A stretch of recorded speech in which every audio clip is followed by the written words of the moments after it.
అపోస్తలుడైన పౌలు తీతుకు రాసిన పత్రిక 3 అధ్యాయాలు ఉన్నాయి. మొత్తం 46 వచనాలు ఉన్నాయి. దేవుడు ఏర్పరచుకున్న వారి విశ్వాసము నిమిత్తమును నిత్య జీవన గూర్చిన నిరీక్షణకు భక్తికి ఆధారమగు సత్య విషయమైన జ్ఞానము నిమిత్తమును దేవుని దాసుడను యేసు క్రీస్తు అపోస్తలుడైన పౌలు మనందరి విశ్వాస విషయములో నా నిజమైన కుమారుడకు తీతుకు శుభమని చెప్పి రాయినది. ఆ నిత్య జీవమును అబద్ధమాడనేరని దేవుడు అనాది కాలమందే వాగ్దానము చేసెను గాని ఇప్పుడు మన రక్షకుడైన దేవుని ఆజ్ఞ ప్రకారము నాకు అప్పగింపబడిన సువార్త ప్రకటన వలన తన వాక్యమును యుక్త కాలములయందు బయలుపరిచెను. తండ్రి అయిన దేవుని నుండి మన రక్షకుడైన క్రీస్తు యేసు నుండి కృపయు కనికరమును సమాధానము నీకును కలుగునగాక. నేను నీకు ఆజ్ఞాపించిన ప్రకారము నువ్వు లోపముగా ఉన్న వాటిని దిద్ది ప్రతి పట్టణములో పెద్దలను నియమించు నిమిత్తమే నేను క్రేతులో నిన్ను విడిచి వచ్చి తిని. ఎవడైనను నిందారహితుడును ఏకపత్ని పురుషుడును దుర్వ్యాపార విషయము నేరము మోపబడిన వారే అవిధేయులు కాక విశ్వాసులు గల పిల్లలు గలవాడినై ఉన్నవాడలా అట్టి వానిని పెద్దగా నియమించవచ్చును. ఎందుకనగా అధ్యక్షుడు దేవుని గృహ నిర్వాహకుని వలె నిందారహితుడై ఉండవలెను. అతడు స్వేచ్ఛపరుడును ముక్కోపియు మద్యపానియు కొట్టువాడును దుర్లాభం ఆపేక్షించువాడును కాక అతిథి ప్రియుడును సజ్జన ప్రియుడును స్వస్థ బుద్ధి గలవాడును నీతిమంతుడును పవిత్రుడును ఆశా నిగ్రహం గలవాడినై ఉండి తాను హితబోధ విషయమై జనులను హెచ్చరించుటకును ఎదురాడి వారి మాట ఖండించుటకును శక్తి గలవాడగినట్లు ఉపదేశమును అనుసరించి నమ్మదగిన బోధను గట్టిగా చేపట్టుకుని వాడినై ఉండవలెను. అనేకులు విశేషముగా సున్నతి సంబంధులను అవిధేయులను వదరబోతులను మోసపుచ్చుకొని వారినై ఉన్నారు.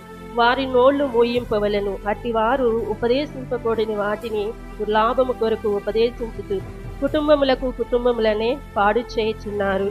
వారిలో ఒకడు అనగా వారి సొంత ప్రవక్తలలో ఒకడు ఇట్లనెను, క్రేతీయులు ఎల్లప్పుడూ అబద్ధికులను దృష్టమృగములను సోమర్లకు తిండిపోతులనై ఉన్నారు.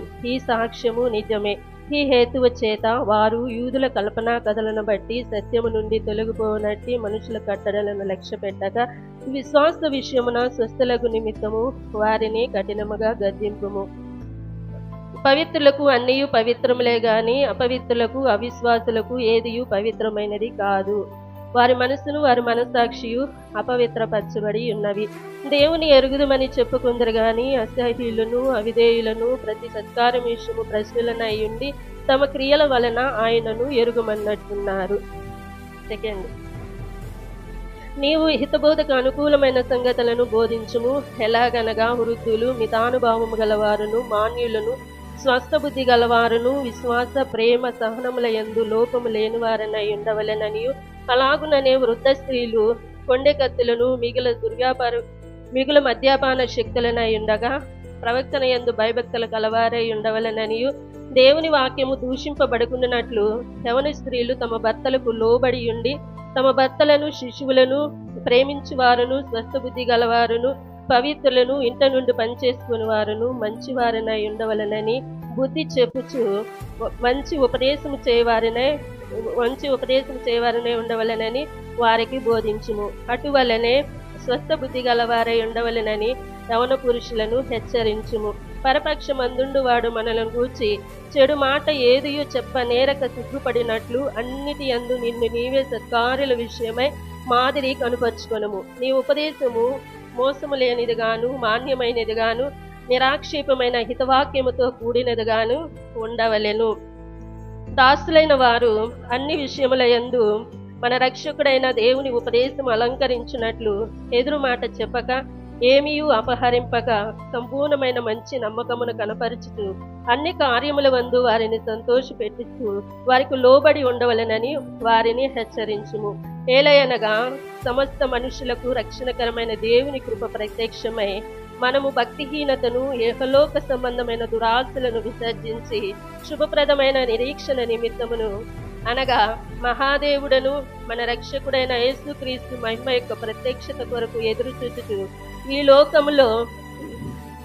లోకములో స్వస్థ బుద్ధితోనూ నీతితోనూ భక్తితోనూ బ్రతికుచుండవలెనని మనకు బోధించుచున్నది.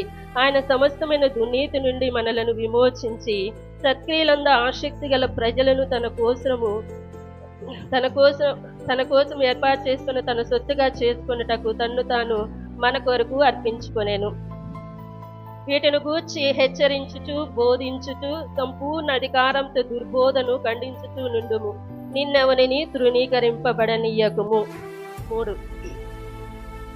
అధిపతులకును అధికారులకును లోబడి విధేయులుగా ఉండవలెననియు ప్రతి సత్కారము చేయుటకు సిద్ధపడి ఉండవలెననియు మనుష్యులందరి ఎడల సంపూర్ణమైన సాత్వికమును కనపరుచుతూ ఎవనిని దూషింపగా జగడమాడని వారును శాంతులనై ఉండవలెనని వారికి జ్ఞాపకము చేయము.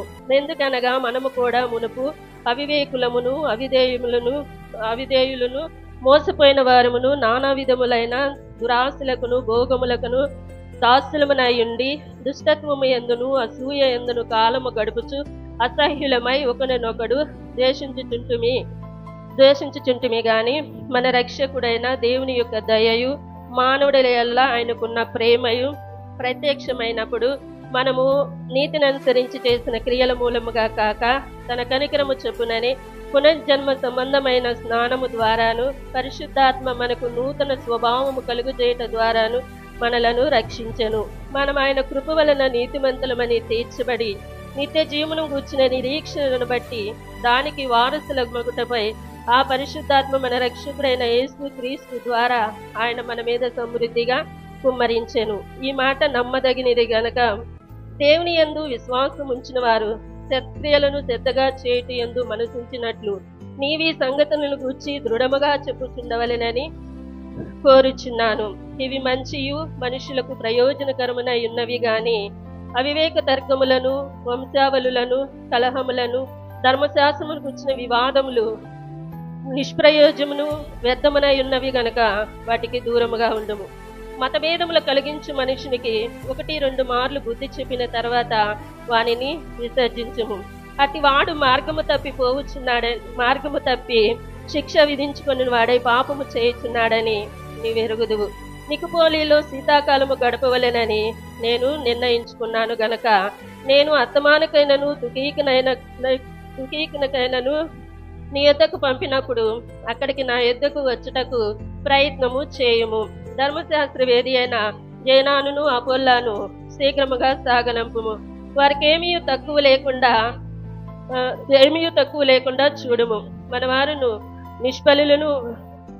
నిష్ఫలులను కాకుండా నిమిత్తము అవసరమును బట్టి సమయోచితముగా ప్రక్రియలను శ్రద్ధగా చేయుటకు నేర్చుకునవలెను. నా యుద్ధ ఉన్న వారందరూ మీకు వందనములు చెప్పుచున్నారు. విశ్వాసమును బట్టి మమ్మను ప్రేమించు వారికి మా వందనములు. కృప మీ అందరికీ తోడైండును గాక. ఆమేన్.